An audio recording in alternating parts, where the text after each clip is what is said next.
Hello everyone, welcome to the video. Today I will be showing you the snakes I found recently. One of them was an eastern ribbon snake and the other was an eastern coral snake and a water snake. So first I'll show you the ribbon snake. So I think this was the same ribbon snake that was in my house the other day. She got stuck in our house and I had to help her out, but she was very afraid. Ribbon snakes, I've noticed, are super skittish and get very startled very easily, but I think that ribbon snake that was in my house is the same one that is now in my bush and just hanging out in there for basically the whole day. And so I was just watching her, and I'm saying her because I'm assuming it's a female. The tail seemed pretty short, and with snakes, generally speaking, if the tail is short, it means it's a female. If the tail is long, it's probably a male. You can see she's stretching her jaw by opening her mouth up like that. Usually snakes do this after they eat, so I was kind of thinking that she had recently eaten, and when I took a closer look, I could tell she definitely had. And the biggest reason why I can tell is because of this bulge here in her body. I'm assuming there's some sort of food in there. You can even see how stretched the skin is because of the white marks between the scales. Ribbon snakes, similar to garter snakes, mainly feed on small fish, amphibians, and insects.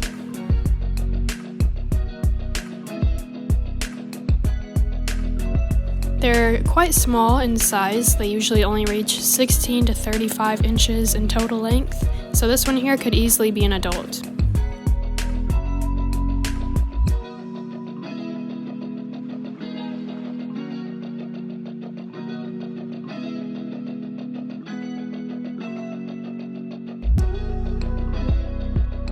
Like I was saying earlier, ribbon snakes are usually very afraid of people and will flee at any sight of danger.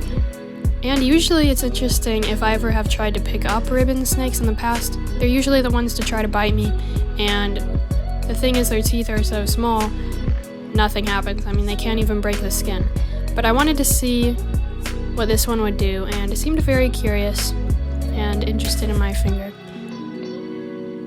It was definitely a very cute little snake, but I didn't want to touch it because it was up in these branches just doing its thing. I didn't want to bother it, so I let it be.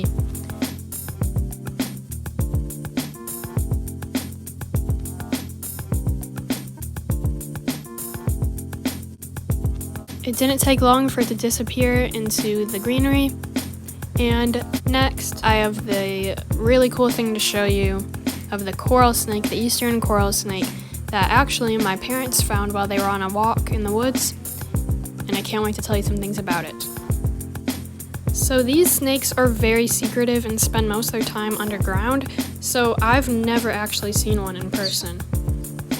I was completely shocked to hear that they found one, and I was really happy they were able to safely observe it and safely get a video for me.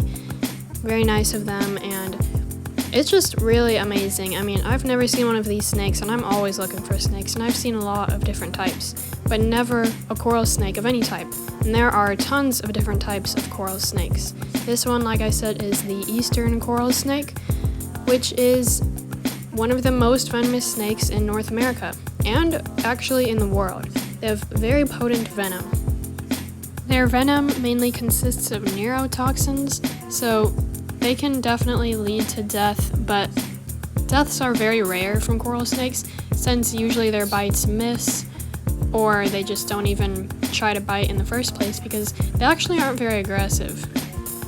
They are much less aggressive than the other types of venomous snakes in North America, which are all vipers. These snakes are in the family Elapidae, so that was one of the reasons why it was also really cool, because these are the only venomous snake in North America that aren't vipers.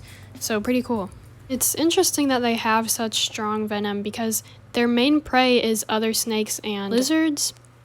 I mean, not exactly big prey or anything they would really need venom for. So I'm thinking that they probably have the venom mainly for self-defense and protection.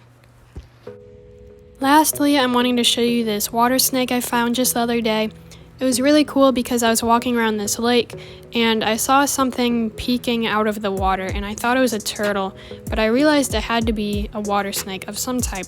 Not a cottonmouth, but some sort of water snake, possibly a Florida banded or something like that.